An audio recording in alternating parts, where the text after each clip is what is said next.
Hey, what's up, you guys? Bloody Jacob here to bring you my weekly review of the CW's The Originals. This week we've seen Season 3, Episode 11, which was entitled Wild at Heart. And once again, I apologize for the lateness with this review and my Vampire Diaries review. Again, the other day I was kind of busy celebrating my year-and-a-half anniversary with my girlfriend, so I do have to start thinking about, the main priorities of my life and stuff like that when it comes down to it.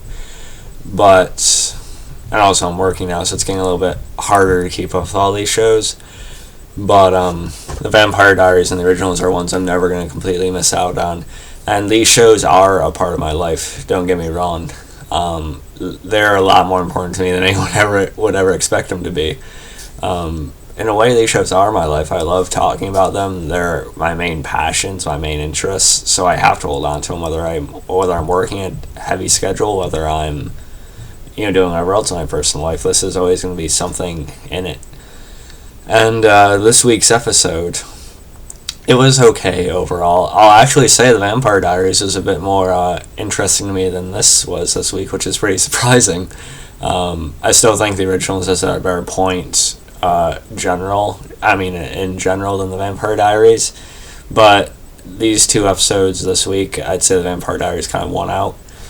But there were some good points to this episode, and some things are starting to fall a little bit flat for me.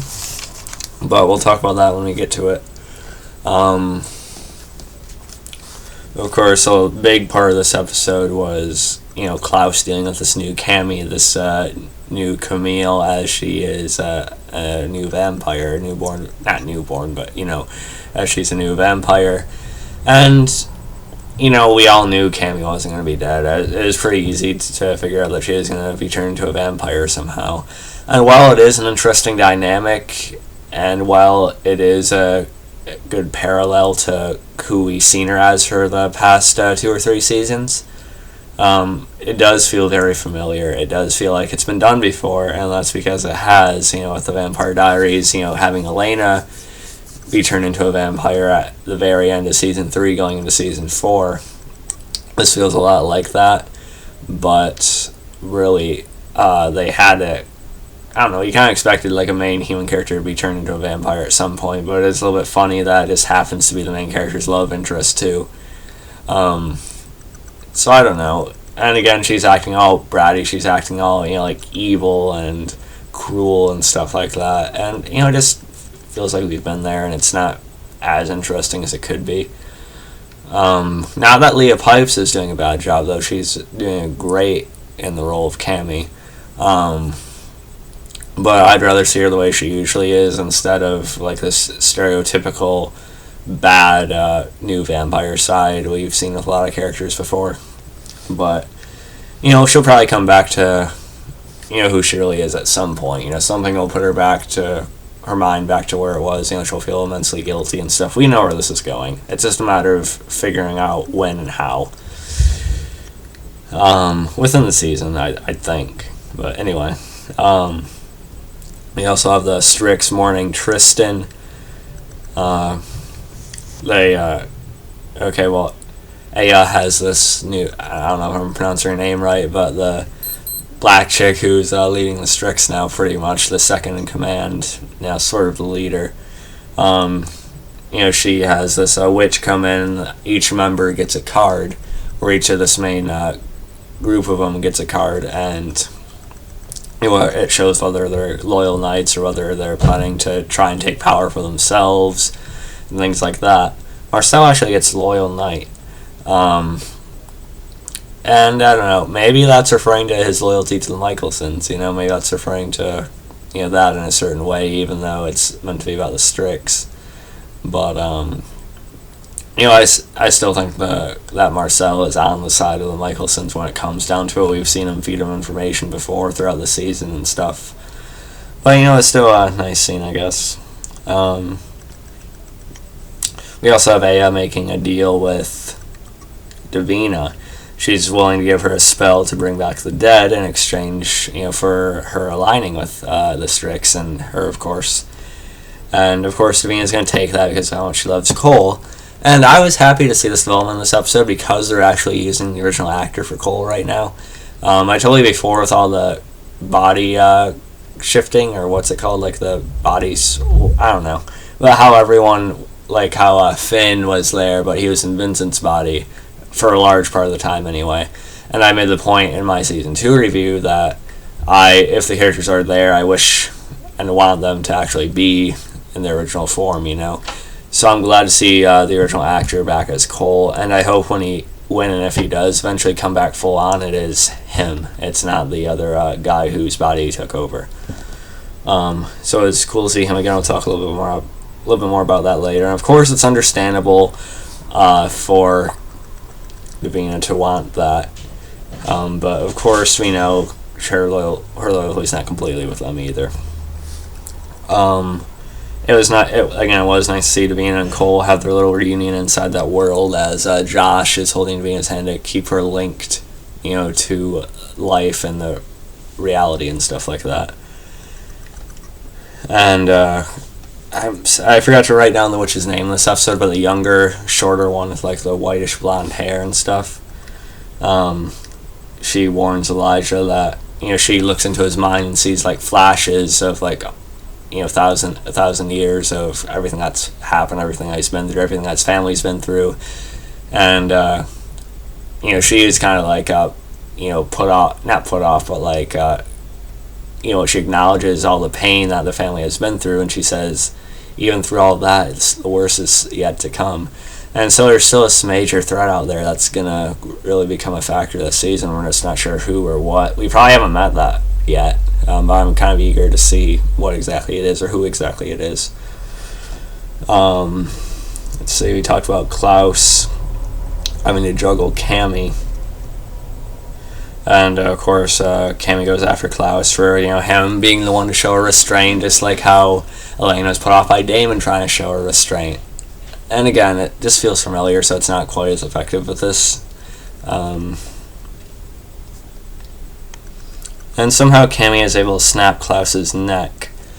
And while Cami has cut to the core of Klaus deeper than anyone really has, or like figured him out, like in this generation anyway. So maybe Klaus really did feel at ease with her, and she's like a weakness in a way to him too. Maybe that's how she's able to jump and snap his neck, but still it felt a little bit easy for who he's supposed to be though. Again, I feel like they weaken Klaus for specific moments of the plot, but again, it's understandable because she means what she means to him, and it's it is understandable as I just repeated myself. So I get it, but I don't. I did like the Cole and Davina bonding in this episode. It's probably one of the better things about the episode, really. Cole's a little bit put off at first because it seems like Davina is a little bit put off by the fact that he looks completely different now. Luckily, I didn't stay in a huge issue for very long. Of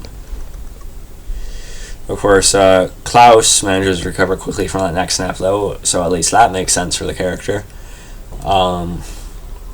Cami basically calls him a scared little kid who's always afraid of being left alone or being thought of as not needed and things like that. And she's really trying to get to psychological nerves of him because she knows him so well. The sessions they've had, all the personal conversations. So it is they have good scenes in this episode, but it still feels like familiar, like Elena to Stefan, Elena to Damon. How they dealt with that.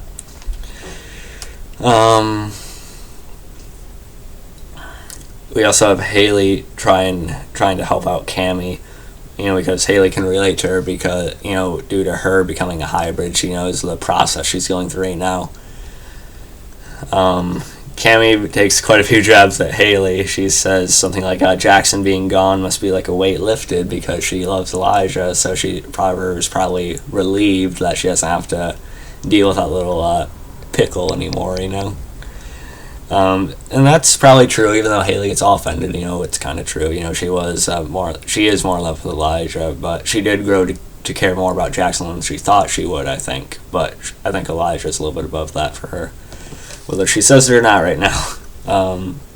Jackson's death was still pretty surprising last week, even though he wasn't like a really well-developed character. It was still surprising to see him just get off like that. So I still approve how they did that. Let's see. as they're being chased in that world they're in. Cole stays back and holds him off while Davina and the witch are able to escape. And the witch is killed by Elijah because she knows too much, basically. And we actually get a great scene between Hayley and Elijah. Hayley's mourning Jackson with one of his flannel shirts. And actually really good acting from Phoebe Tonkin in this episode. Again, that girl's just bringing it more and more. She's a great actress. And I am liking her character a bit more. But the acting is really making it for me right now, I think. Elijah sits next to her and hears her out, which of course is the really nice thing to do.